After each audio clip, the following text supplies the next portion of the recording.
I'd like to welcome you guys to episode 14 of DC TV Talk, where we're covering some mid-season finales. And I'm going to tell you guys who I feel like had the best mid-season finale of all the DC shows. Today I'm covering Gotham mid-season finale and Arrow mid-season finale. So I'm going to get to Gotham in just a sec, because I think I liked it more than Arrows. So I'm going to talk about Arrows. This episode for me didn't quite hit that hard, because it was strange, because I'm wondering, like, yo, who the fuck snitching? Also, another thing that we noticed that they brought up, like, yo, the whole wedding day, like, yo, it's like, oh, it was last minute, you know what I'm saying? And they acknowledge it. Also, they acknowledge it on the Flash when Iris was like, well, I kind of wish you would have waited till some other time to get married, you know what I'm saying? Got married during my wedding. And that was a problem that I had with, that was the only problem I had with the crossover, was that the fact that Felicity and Oliver just got married right there on the spot. I see why Barry and Iris did it, but Felicity and Oliver polished and did it, because it's like, that's one thing. You don't propose to somebody at your friend's wedding, let alone get married at your friend's wedding unexpectedly. You know what I'm saying? So I'm happy that they kind of like addressed it in both shows.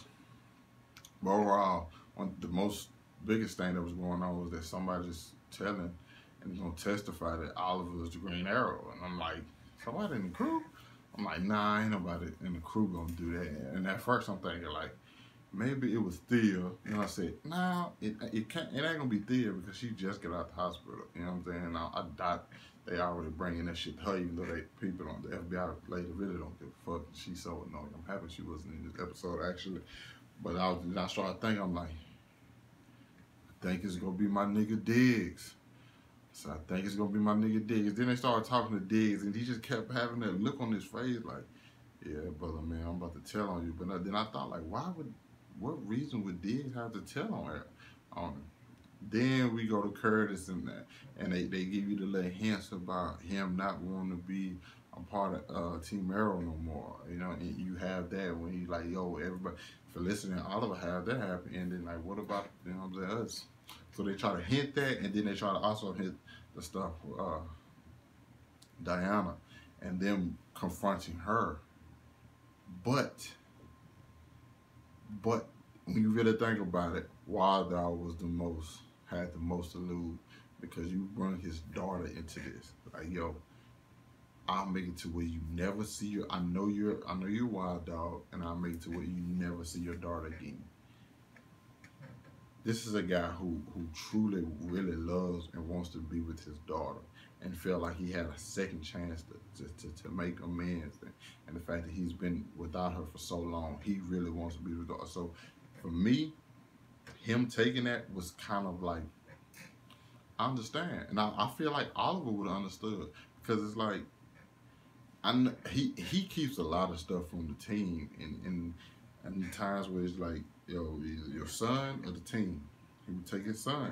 So for Renee to do the same thing, you can't really get mad at him, because he had a good reason. But at the same time, you guys are going around spying on them and invading their personal life. Like, I kind of felt like, yo, after they would have did that, me myself, I don't know what I would have did in the situation. Like, yo, you got to tell on him, or you'll never see your daughter. That'd have had me torn. You know what I'm saying? Because I'm pretty much bringing this guy down, knowing that he the one brought me into this, and I chose to be a part of this. And I'm gonna take him down because of something I have going on. You know what I'm saying? You kind of know what you're getting yourself into. You can look at it from you can make defenses for either situation. You know what I'm saying? But the fact that they would just still start spying on him is like, yeah, we gotta cut ties. And it's smart, because for me, one thing that this has been focusing on is more or less the stuff surrounding the team and their personal lives. I'm not that fond of that, but I like how they're doing it in a way. I'm not fond of that idea, but like I said, I accept it, how they're doing it. My only thing is, like, because I was watching this episode, and we seen Kaden James, he wanted the thing for something from Argus. I was just like, can we get like the real villain?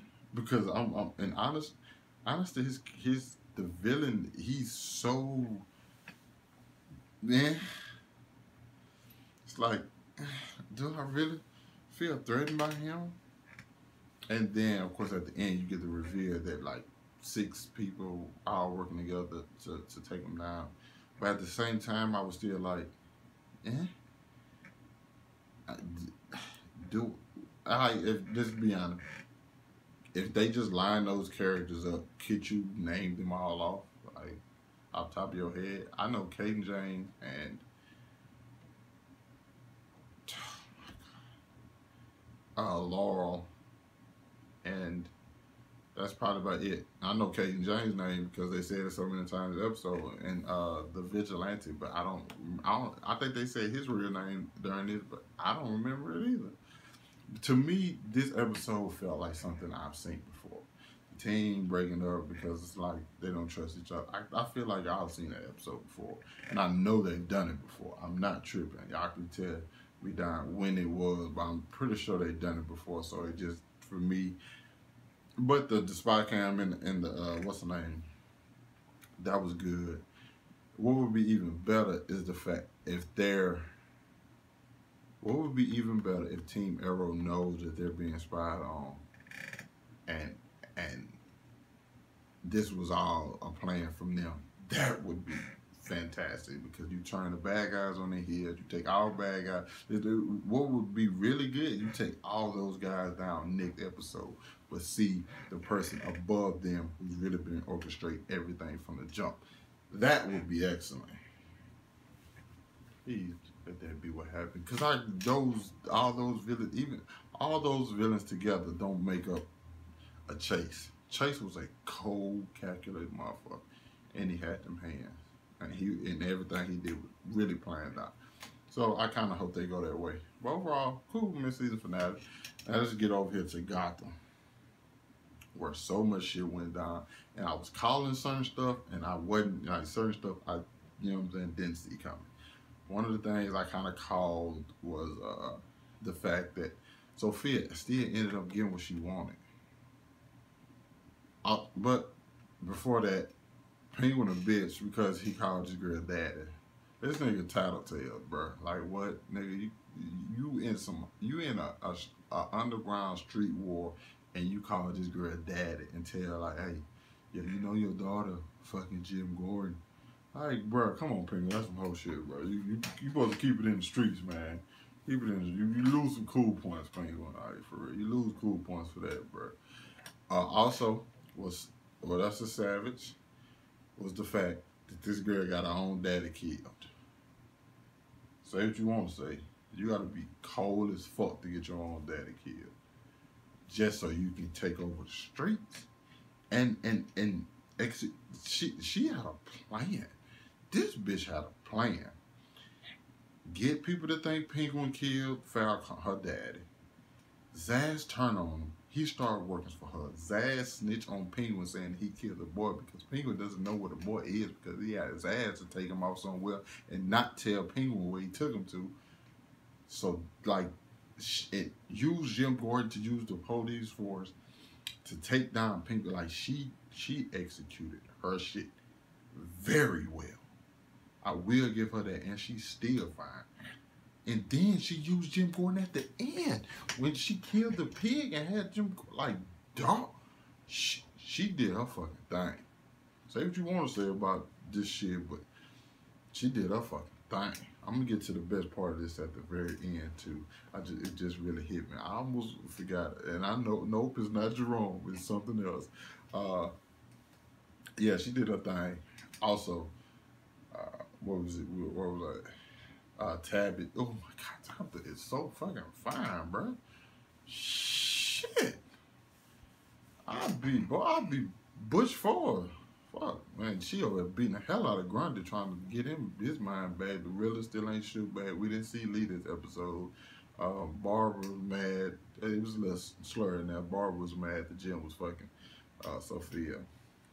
it was like so unnoticed, but you know what I'm saying, you see like what the fuck, you know what I'm saying, but anyway, Tabitha was beating the hell out of this dude, trying to get him, and she just kept kissing. I know his breath smelled like sewer.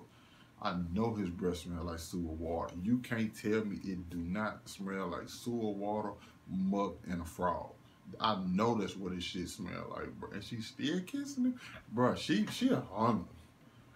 And he shook back, so it's kind of weird that Grundy shakes back. So, but I understand it from the concept of Gotham. Also, Professor Pig died. You would probably think that would be a big thing, but it really wasn't that important because they just now he's dead. Now Sophia's taking on that motherfucker cold, and she finna run Gotham. I hope she just don't get real crazy, start wearing a whole bunch of black clothes and black lipstick though. That's gonna and get like too fucking eccentric, like the Penguin has got. Like he's pretty much crazy. Penguin's losing now. He needs to hurry up and gain some weight, and his nose needs to get longer. He needs to hurry up and do that, and get back to running the underground like a boss, and stop being so fucking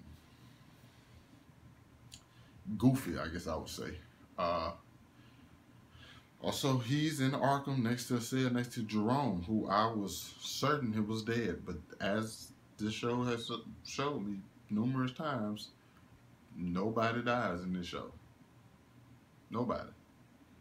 I was positive this nigga Jerome was dead, and they're pretty much going with he's the Joker. He's the Joker. Okay, people.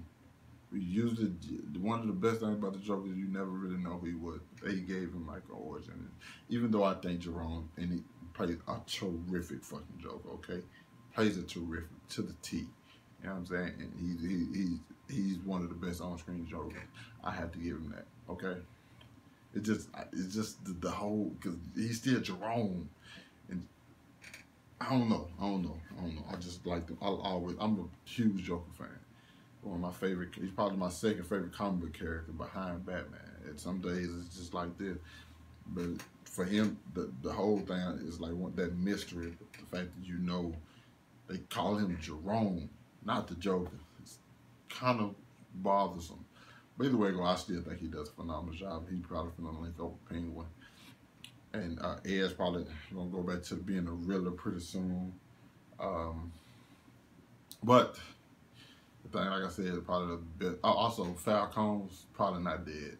Nobody dies in this show. Nobody dies. If you don't see Gotham character so-and-so leaves show for good, then that character's probably coming back, okay? That's how I see it.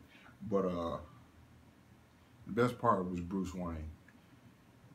First shot of us seeing him in this fucking hotel room with all these girls just laid. I said, this nigga a savage. Him pulling back up into the crib, like, say, yo, you got to clean. It's a mess in the rows. You gonna need a bucket. Like, he fucking savage. He doing my nigga Alfred roll. Alfred trying to take him out. Like, yo, let's just leave the country for a little bit and get your mind right. Like, nigga, I ain't thought about my parents. I ain't thought about race. Fuck this. I ain't want. Any fired Alfred. They I don't know what exactly is the end goal with Bruce, but I've always wanted to see him play the playboy, the guy out just, you know what I'm saying. Not necessarily the guy out partying that we got. I kind of see him want to mix that element with the other Bruce Wayne. It's like they're either too far here or too far here. I like where they at now with it because I fuck with it, but I kind of want to still meet it in the middle, and I think he'll eventually get to that once he starts becoming like, oh, okay, Bruce Wayne is the guy with a whole bunch of girls fucking him, but still at nighttime he's pretty much the detective that we know. That's what I'm ready to get to, and I think that they have to, because for so many seasons they leaned on like the brewing, sad all the time, never go out, stuck on Selena guy, and now they have the party, and I think eventually you spend time with both of them, then you end up meeting in the middle. So that was probably my favorite part. Him firing Alfred though was like, wow. Like Gotham felt more like a finale than a mid-season finale. it really felt like a finale for me. I feel like if this could have been like the last episode of the season, and it would have worked. You know what I'm saying? It felt like it has you wondering like, oh, what's gonna happen next season, other than like what's gonna happen next episode. I thought that was a real good job when you make a mid-season finale feel like a finale because it was big. But overall, this week for DC shows I thought was really good week. The best mid-season finale though, for me, I have to give it to because story-wise and what happened, I'm going Supergirl. I love the way that ended. Right after Supergirl, I have to go Legends because Constantine, simply because Constantine.